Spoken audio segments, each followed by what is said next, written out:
اب میں پاکستان کے اشرافیہ اور صاحب ثروت حضرات سے خصوصی طور پر مخاطب ہونا چاہتا ہوں۔ آپ جانتے ہیں کہ جب بھی قوموں پر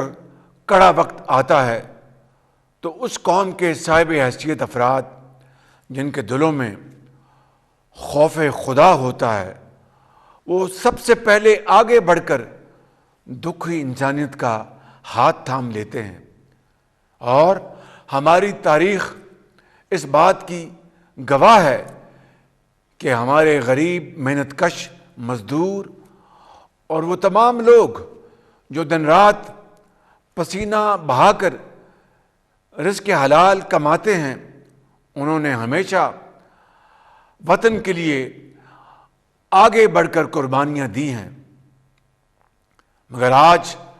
وقت آ چکا ہے کہ اشرافیہ آگے بڑھے، صاحب حیثیت لوگ آگے بڑھیں